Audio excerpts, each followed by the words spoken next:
Hi, this is Mike. Well, the 2022 quail season has officially started. The Mearns have been laying now for about a week. Just thought I would do a quick walk around our little small hobby farm and show what we got going. Getting all of our starter feed stocked up. We use the Missouri. We've got our hovabators. Fixing to unbox all those here pretty soon. We don't really want to start hatching until about June. Thought we'd sell a bunch of eggs on eBay this year and just see how that goes. Don't know if that'll work or not, but thought we'd give it a shot. But we come in here during the summer and we take everything out. We strip all the brooders out. We paint the walls, the floor, the ceiling. Always pop in a new little window unit. They're real inexpensive because we run ours year round. We like to keep the humidity out of here because we always keep a lot of our feed in here. So we don't want no humidity in here. We keep it at 85 degrees all the time, even when the chicks are in here. But we'll walk around, just kind of show what we got going. Not a lot going. Here's the little prep station, or I guess whatever you want to call it. These are the new little Horizon quail boxes. I really like those. Those are nice. We were doing the kind of the chick ship boxes, but I really like the new Horizon boxes. We keep feed and grind our chick food out here and got a couple of catch pens. And I think last time I was talking about that little catch pen. We finally made us one, and got the little pole thing in the back for moving birds. Works really well. Built a few more pens this year. Cleaning station. Keep all our supplies up there. But we built a few more pens. These are just extra little holding pens. There's nothing in them right now. We can use them for grow outs. They're real small. They're like 2 foot by 8 foot. Won't hold many birds, but you can put a few in there for grow outs, or sometimes you just need to separate birds. That's one of our first pens we ever built there. It's a 4 by 8 foamed roof, solid floor. Still one of my favorite pens. And I always use that for a grow out and sometimes wind up with a pair in there. But the pheasant pens, the pheasants just run around the yard now. Their pen has been turned into a wild Mearns pen. These are some of the wild Mearns that we tried to breed them in smaller pens last year, and they just didn't take. Not these particular 2 pair. They're just real aggressive. They're real flighty. Awesome little birds though. It's really cool to come out here and just watch them. But we give them a lot of space in here. There's a lot of clover growing underneath the pine straw there, and you can tell them they're already, even right now, they're starting to strut and fight and do their thing. They're wide open right now, but this is nice. It gives them room. Last year they would kill a hen like in no time. They were just way too aggressive and they were just way too wild. So we bumped them up to a 4 by 12. Still couldn't get a lot of action going in there. So this is their new permanent home. So I think it's going to work out real well. And it's really neat to have them in a big pen like that too, because you can just really see how they act. You know, they're not going to do it with the camera being right in their face, but when I come in the big pen over here, I can sit and watch them, and it's pretty neat. Here's my old turtle pen. He went in for the night. The sun's going down. I may run out of light before I do this video. I may have talked about some of these things that we did last year. We put overhead water on all of the pens. So in the summertime, if it gets hot, you can just fire it up and it cools all the pens down. The Mearns seem to not have any problem with the heat. Desert quail, you know. So, but if I ever see a bird pant, then I fire it up. I used that mainly for the mountain quail last year. Just kept them laying and kept their eggs fertile, because when it gets really hot on a mountain quail, their fertility will just stop and then they'll stop laying. But by doing that last year, boy, we kept them going for a long time. But no mountain quail this year. I kind of regret getting rid of all of them. But I don't know. I enjoyed the Mearns so much. I just said, what the heck? And that's all we're going to raise this year is Mearns. All I kept was 2 pair of Bensons just for me, because I just really like the Bensons. But now these are all, every pen has Mearns in it. But we came out today and started adding the hay after we seen a few eggs last week. We made their nesting boxes. This is the back side of those pens. So this becomes one big nest box. Their pen is 4x8 and 4 foot of it, 4x4 is sand, and 4x4 is a nesting box. And as soon as they get rolling, they will build those little nests back there in the corner like that, and they will start dropping their eggs in there. I used to do the nesting boxes, the small nesting boxes, but I kind of switched over to this. The eggs were just real easy to find. Didn't have to try to go in behind a nest box or anything like that. And I'm sure you've heard me say before with these, it's kind of hard to take a video because they hear me talking and they're just gonna run to the other side, but maybe I'll try to walk down that side kind of fast and get some pictures. But this is kind of the back side. That's mostly where they lay.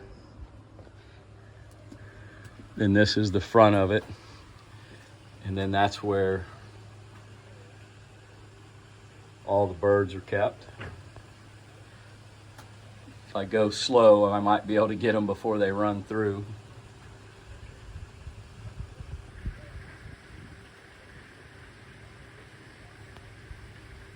So I did a lot of cleaning today, so they're not real happy with me.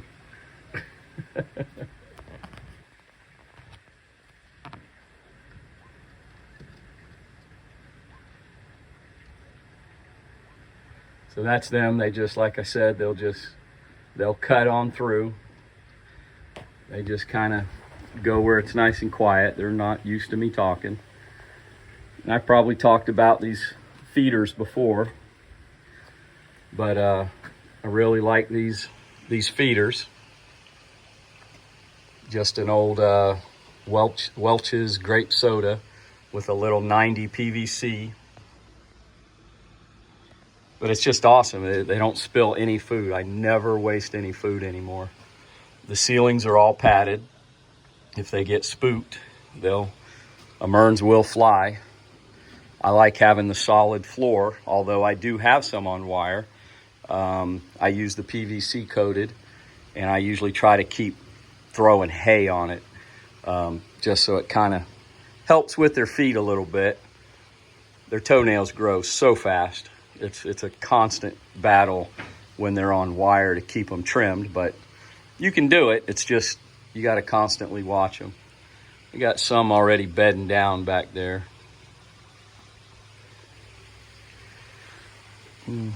Most of them's running through, so they just kind of poke their head out. Depends on what side they spend the night on. These guys are just bedding down.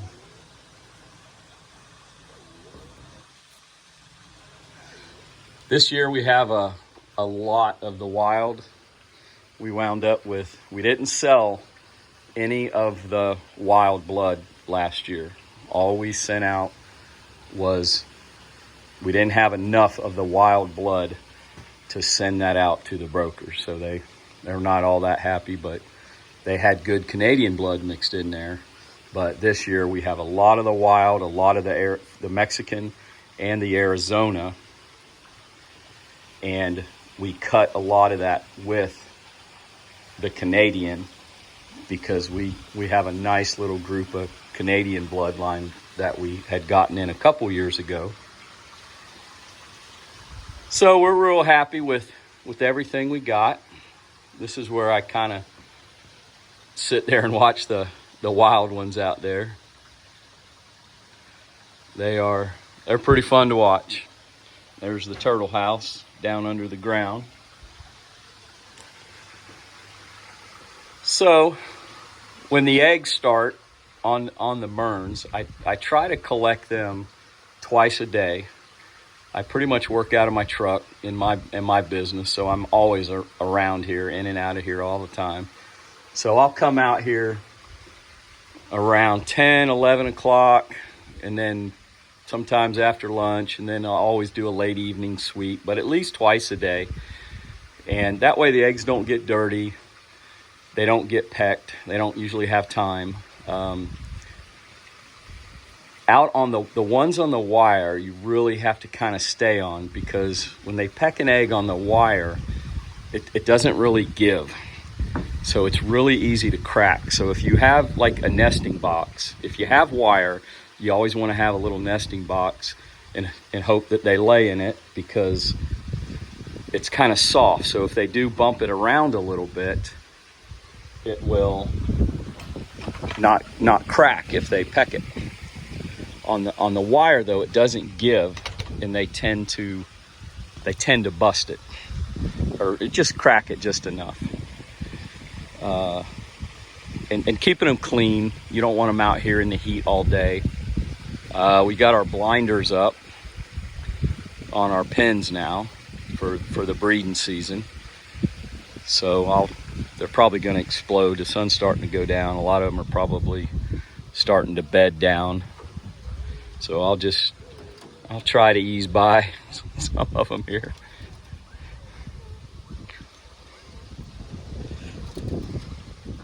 These are 4x8 pens.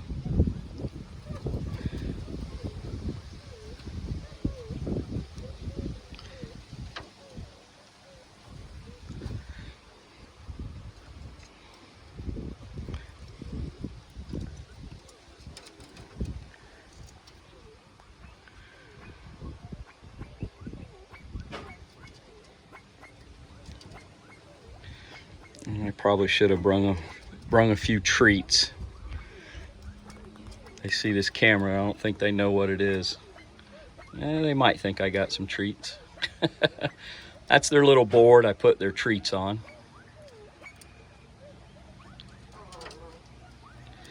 And I do the treats about every other day. And one of the reasons why we do that is because they will come right up to you and you can check them. You can check their feet, you can check their nails, you can make sure they're not fighting. We leave a gap underneath that divider. It gives a nice airflow, and then you got the hole, and then that's the nesting box on the other side. So these pens are for Bensons, but for now we got a couple of the Mearns pair in here. Don't know if I'll keep them in here or not. If I do, I'll probably knock a hole in the side and make these 4x8s. I'm just not a huge fan of the 2x8 pens. They just seem really small. All of our water's automatic. It just goes off every day, twice a day. Keeps it nice and fresh. Everything's covered. You've got a roof over everything.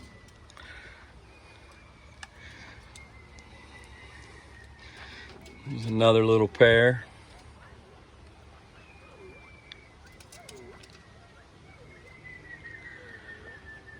Well, they're all kind of starting to call. I don't know if you can hear it on here, but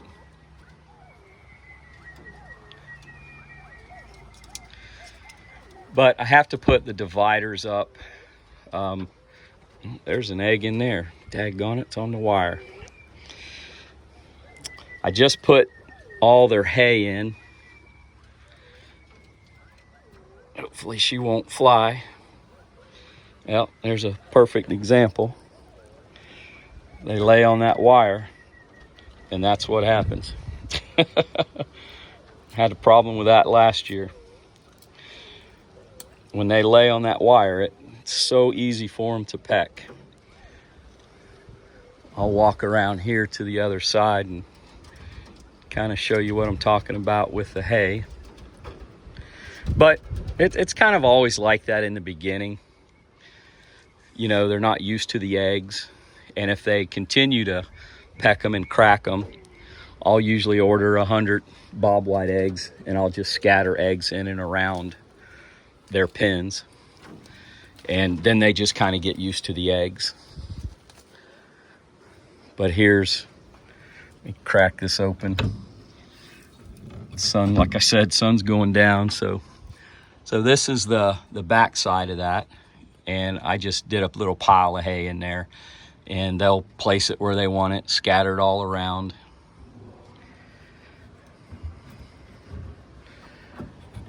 And then these are some of the wilds that we had to give a lot of room to.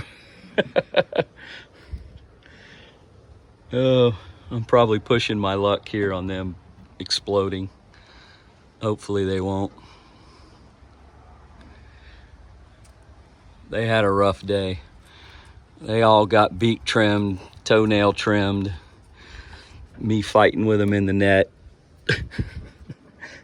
That's the worst part, is having to catch them to trim them and all that good stuff. These are and you can tell, like when I throw the hay in, I just throw it in and they'll go through and they'll get it.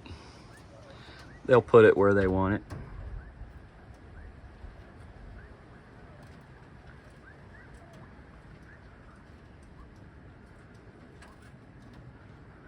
She thinks I got a little treat for her.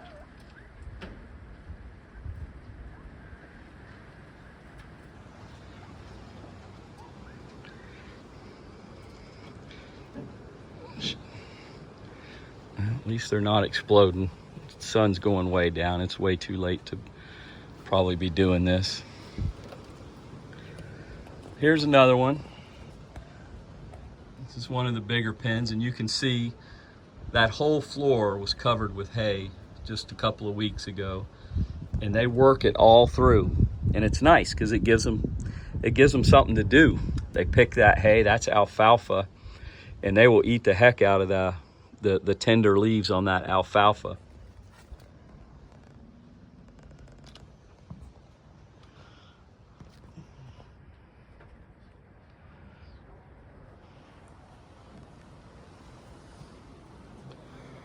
But pretty much the same thing all the way down. These pens will all, when they get done laying, we'll use these as grow out pens.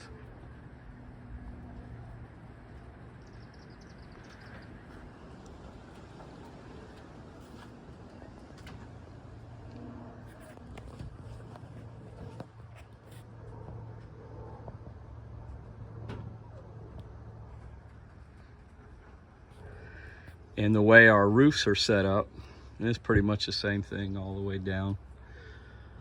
All of our roofs here, they all give. I don't know if you can tell. There's only a couple of screws that hold them.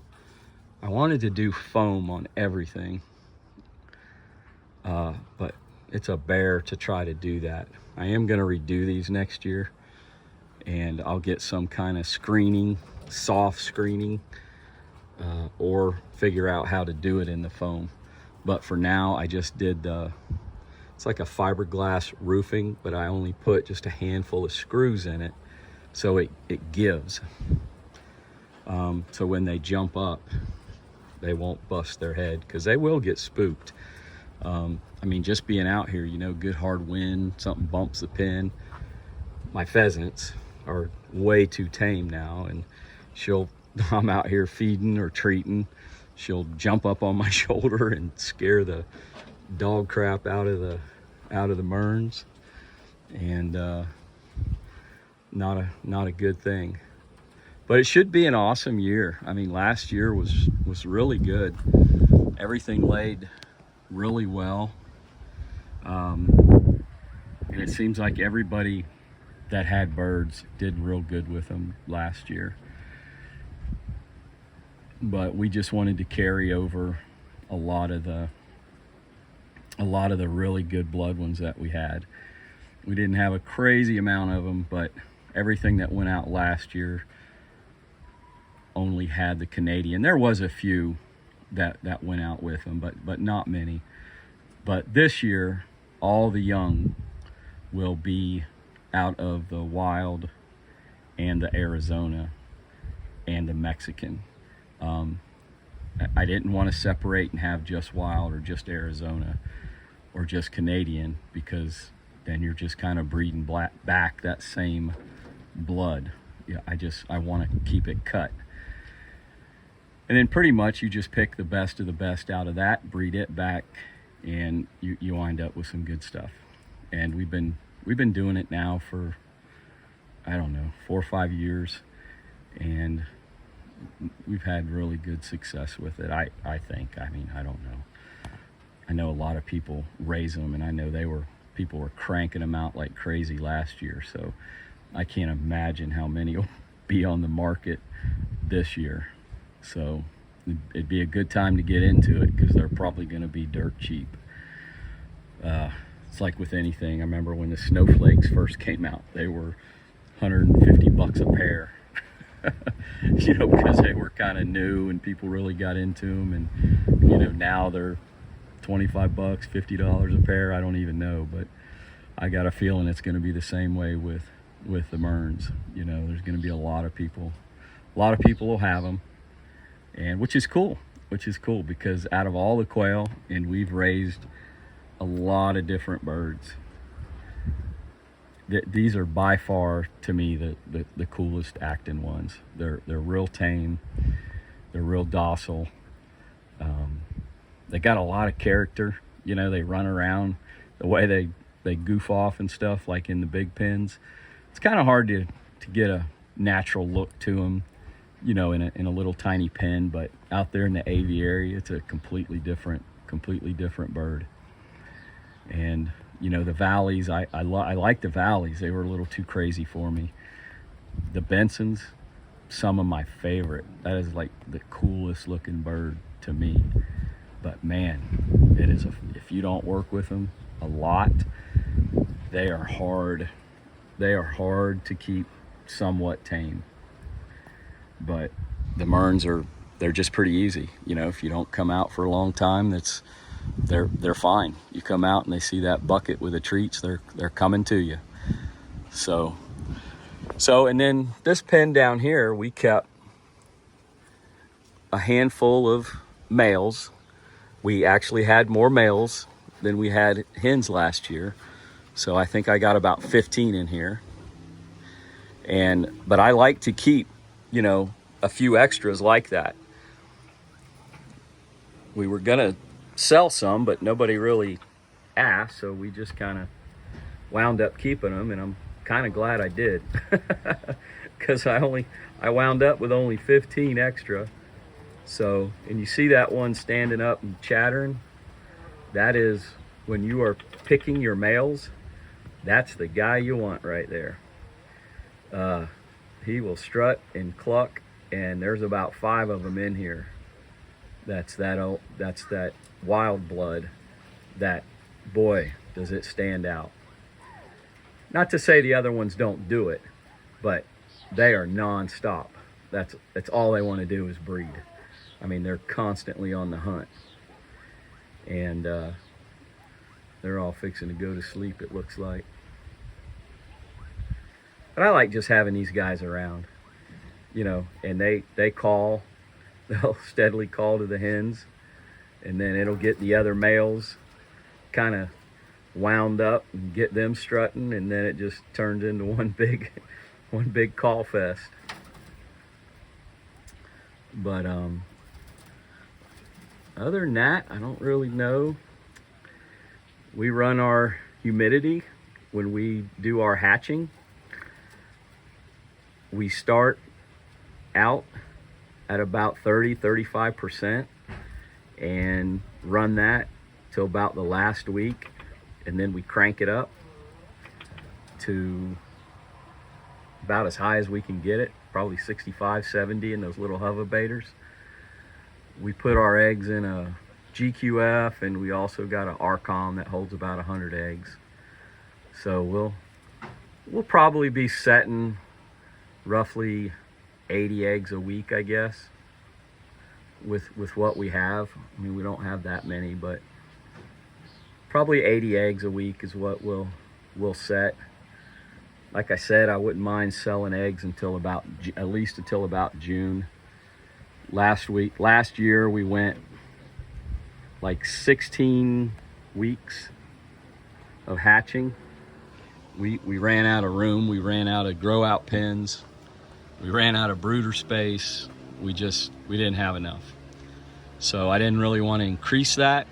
I didn't want to put any more pens out here. I mean, we've already got like 85 pens, so I just didn't want to put any more.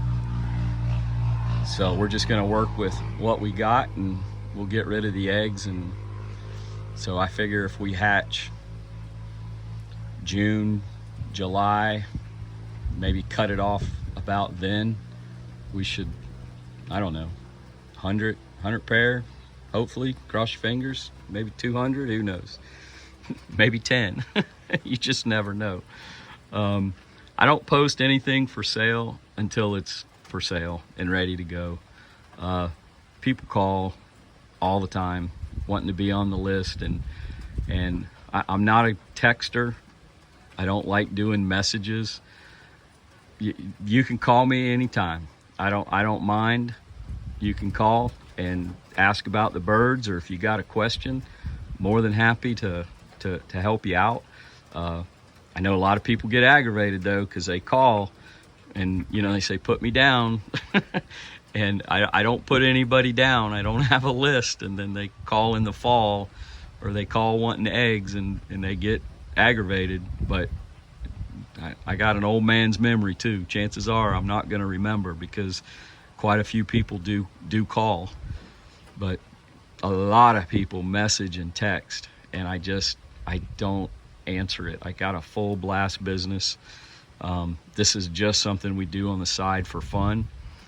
And when it's for sale, I put it on YouTube, and I'll come out and I'll do a video of exactly what's for sale. The eggs, I'll probably run them all on eBay. And when the birds are for sale, I don't know how I'm going to do it yet. I'd love to do the birds on eBay if I could. One good thing about eBay is it's just easy. And so we don't really know what we're going to do with the birds yet, or how we're going to do it. But I know a lot of people are getting excited, because it's that time of year, and me too. You always love to see those eggs start coming. It's a cool deal. And got a lot of friends that raise them. Scott's got a bunch of pair out there in Maine. His place is called Mearns Quail. Got a lot of awesome birds. He knows a lot of breeder. He's able to get his hands on a lot of different blood. Got a few guys out west that know people in Arizona and Mexico, and they're able to get some good blood. And I think just about everybody's got pretty good blood this year. So the birds should be a really, really good year. So I know everybody's looking forward to it. I know a lot of people have been chatting on the phone about it, just getting excited, because they know the eggs are coming. They come every May. So, and that's one thing kind of cool about the Mearns is, out of all the birds I've ever had, it's pretty much a guarantee you're going to get 30 to 60 eggs from a bird. Now, it's not always the same. I mean, you may have a pair that you don't get any eggs from, and you may have a pair that you get, I think we had one last year, got 65 eggs from. So it just depends.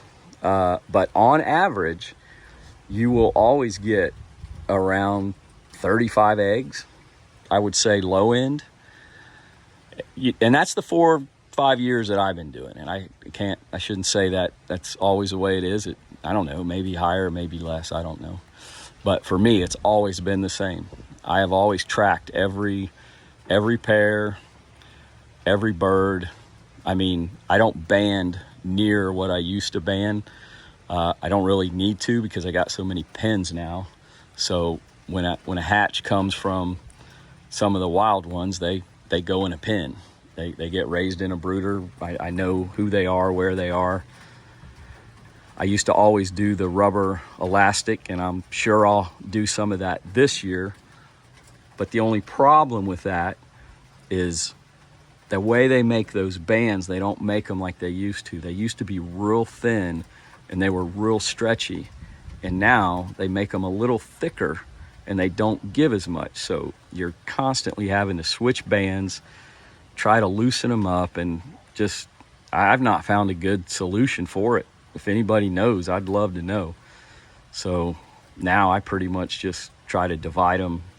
I still put the bands on a lot when they're young. If I have to mix them, then, you know, some no bands, I'll know what that means, some with bands.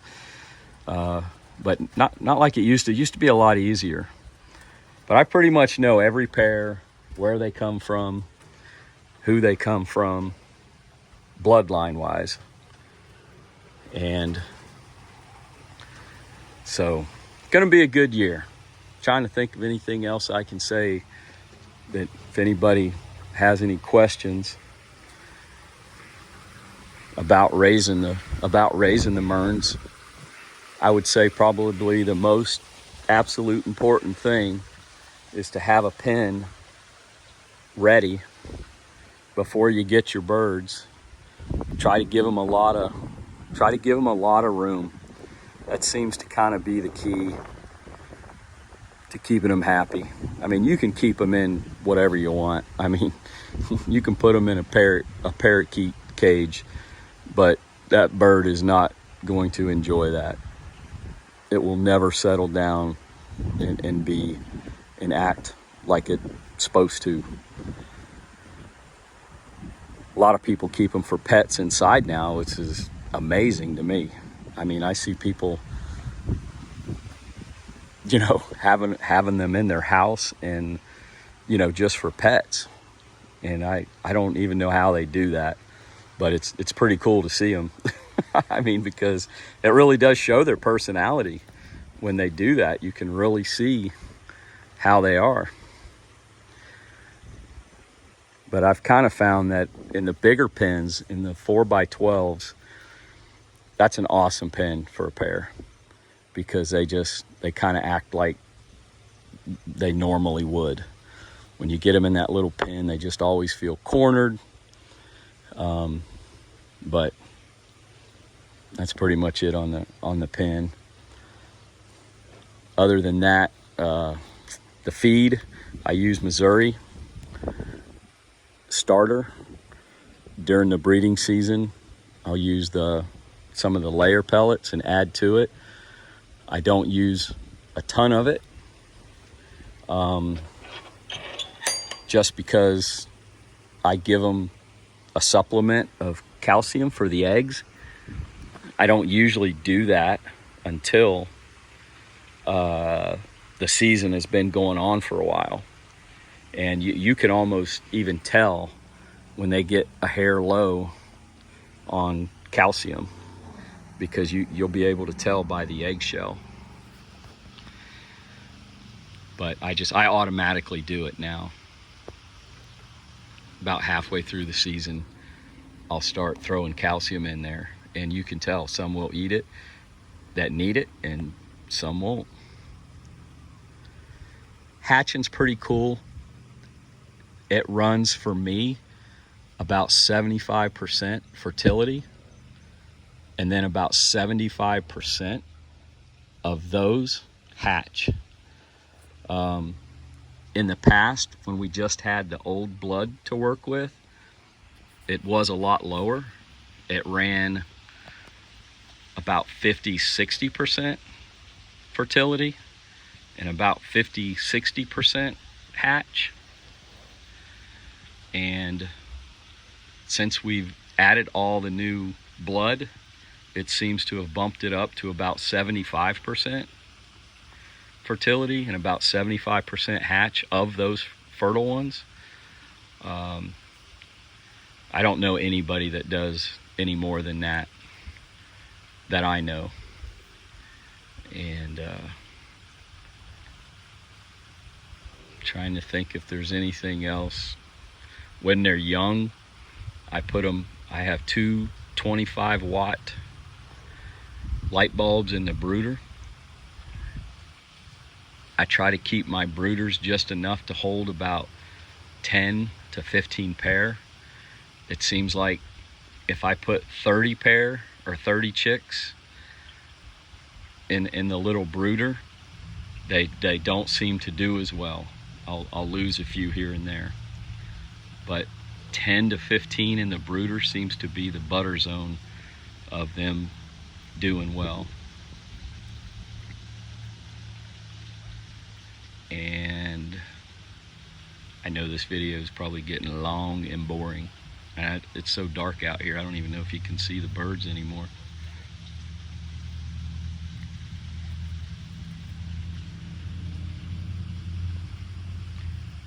Well, I reckon I'll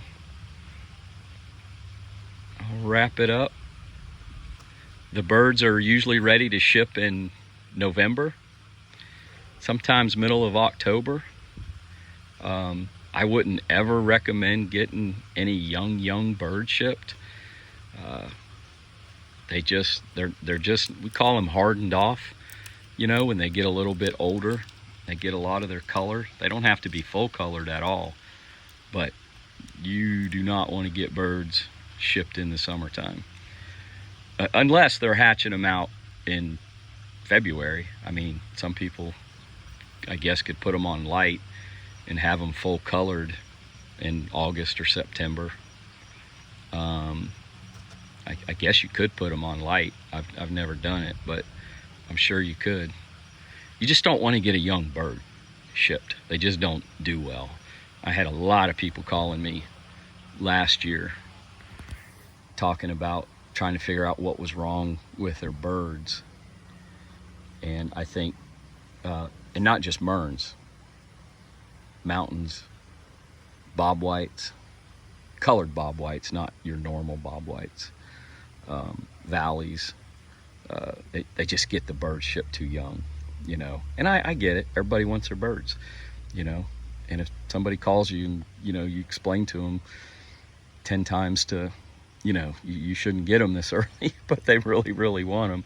I mean, I could understand why, you know, people would ship them, but we don't. We will not ship anything before middle of October, period.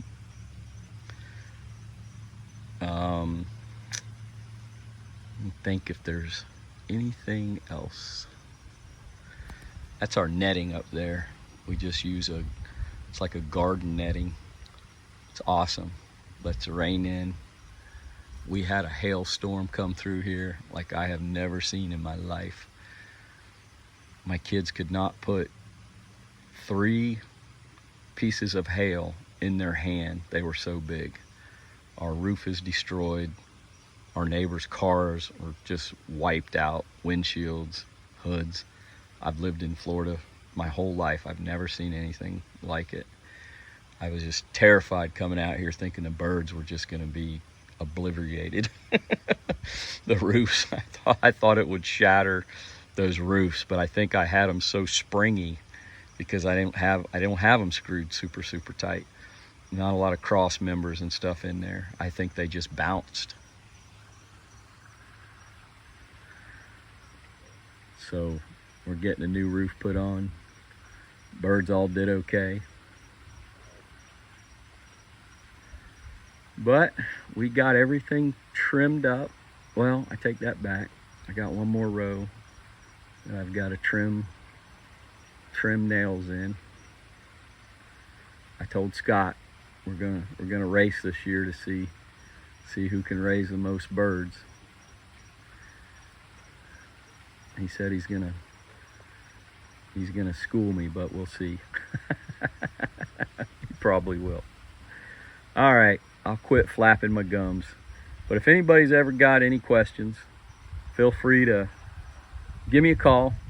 You can shoot me a text, but like I said, don't be offended if I don't get back, and don't be offended if I don't remember talking, because I talk to a lot of people in my job on the phone. I live on the phone. It's just easier for me just to answer the phone as it is to reply to a text. My old slow fingers, it takes me twice as long to do that. Yep, they're bedding down over there. I'm sure they love me being in the pen here with them. This is 24 by 12, and I took all the buckets and I cut the backs out so that if something's getting chased, then they can get away from it, because those two males they do like to chase. They chased about 3 hens to death last year, so I had to give them some room this year.